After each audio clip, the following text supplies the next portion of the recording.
The Honourable Nathan Guy. Mr Speaker, I welcome the Heron QC report, and in fact I welcome the debate this afternoon in the House on this very important issue. What's really important is transparency in this matter, and QC Heron was brought in to have a look at 3 reports: Achilles, Hippocamp and Overdue. And when the Director-General commissioned this report— Order. I wonder if the Minister would resume his seat.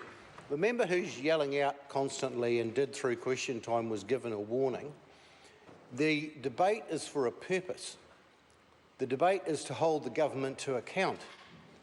That is what the Honourable David Parker has just called upon the Minister to do, and he's endeavouring to respond to that, and so he should. That's the purpose of an urgent debate. Let's hear it. The Honourable Nathan Guy. Yeah, thanks, Mr Speaker. I think if Mr Cunliffe wants to make a contribution, he should get to his feet and do it properly. As I was alluding to, the Director-General, Martin Dunn, established the terms of reference and got QC Heron in to have a look at these 3 reports, as I was alluding to before. In terms of Operation Overdue, he determined that the decision not to prosecute was understandable. The other one, Hippocamp, he determined that the decision not to prosecute was indeed understandable then as well.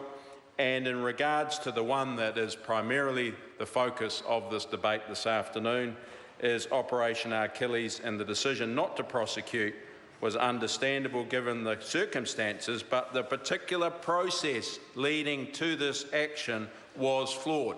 And as I have told the House this afternoon, I'm very disappointed that that did occur. There's no doubt the decision not to prosecute in the case of Achilles, when the option was available, is indeed highly regrettable. Given the limitation period for prosecutions in this case has expired, it's also regrettable that now we can't hold these fishers to account. However, it's important to note that QC Heron makes some other relevant findings. Specifically in regards to Achilles, he says it is a very complex matter and it was approached professionally and in good faith by those involved. Overall, the QC also goes on to state that MPI prosecutes hundreds of cases per year, and he adds that the processes are generally robust and its people experienced and professional. There will be some very important lessons for MPI from this review, and some of those lessons are already entrained by the Director-General. He's already confirmed to the public that he will act swiftly to put these measures in place. As Minister, I have 2 main focuses that have come out of this report: to ensure that MPI will take whatever internal measures necessary to prevent an issue like this from occurring again, and provide policy support to give MPI greater oversight over the issues like discarding and dumping, and help restore the public perception of the fishing industry. And of course, MPI can't do that. The fishers, Mr Speaker, need to do that. In regards to the first point, MPI's response has already signalled that they've got a review of the compliance functions underway, that they are reviewing and updating their prosecution policy guidelines with input from Crown Law. I think that's going to be very important, and they are ensuring that formalised protocols and agreements are in place for responding to any potentially illegal activity that comes to light as a result of science or any research activity.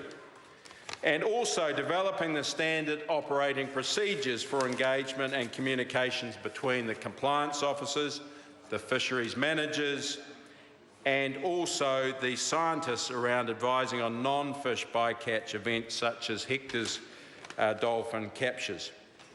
In regards to the second point, we currently have the Future of Fisheries Operational Review underway. This broad review, there will be an opportunity for public engagement and consultation on ways that we can improve our fisheries management.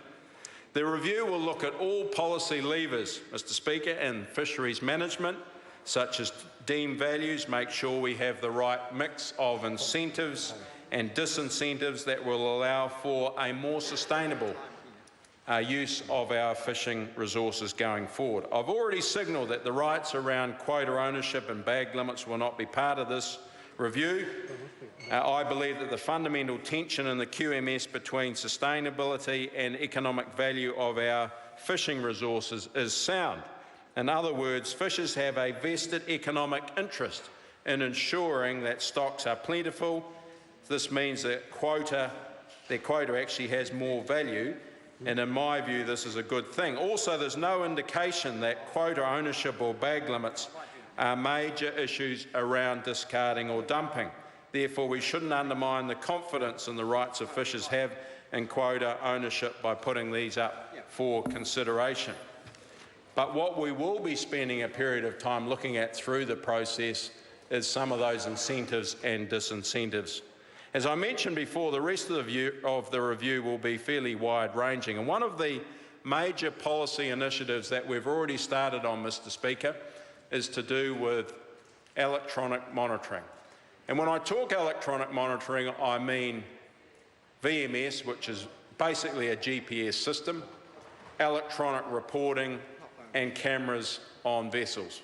We've learnt from this, we've learnt from our Achilles, and if Mr Shearer was connected to fishers in the Hauraki, he would already be aware, that cameras and this electronic reporting is on these vessels in the inshore fishery in the Hauraki. So Mr Shearer should keep up to speed that that's already underway as we speak in the Hauraki, and actually proving to be very, very beneficial. I've also said to my officials we need to crack on and do the next stage with some urgency, because that will be a powerful deterrent to illegal discarding and will significantly strengthen the enforceability capability. Also, this is going to be very important when you think about adding more value to our precious resource, where you know with cameras and VMS exactly where the fish were caught.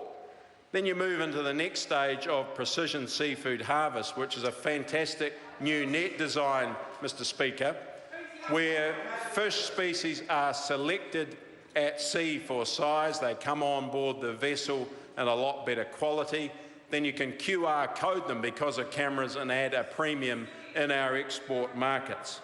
So GPS technology will mean we know where commercial fishers are fishing and where they say they are and not where they are meant to be.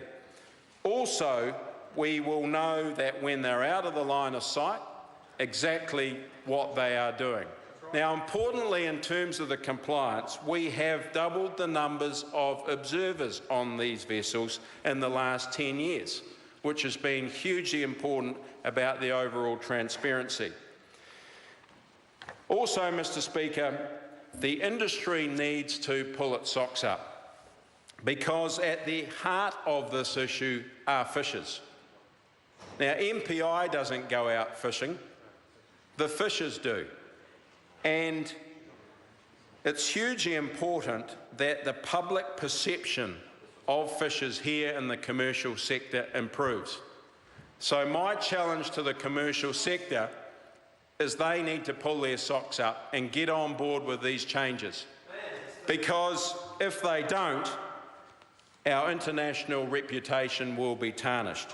What we should be aware of is that MPI already carries out 300 prosecutions a year across all of the different fisheries, about 3,000 infringements and 1,000 vessel inspections. So I welcome the Heron report in conclusion, Mr Speaker. I will do whatever I can to support MPI to make the changes when we go through the next stage of the public consultation document, hopefully out later this year. I'm sure there'll be a huge amount of feedback on this particular issue. I think it'll fundamentally mean I have to come into the House and change the law. which I'm hopeful that I'll get broad support across the House for. And I support the Director-General Martin Dunn to be able to make whatever changes that he deems necessary within MPI. And I think it was very telling that the State Services Commissioner, Peter Hughes, came out last week and said that where issues were raised, Mr Dunn commissioned an independent review to look into the matter and report back to him what happened. Mr Dunn has fully accepted the findings of the review and has a substantial program of work, as I've already alluded to, Mr Speaker, underway, and he's done everything that I would expect of a public servant chief executive to do in a situation like this. So, Mr Speaker, I welcome the Heron review. I welcome the findings of it.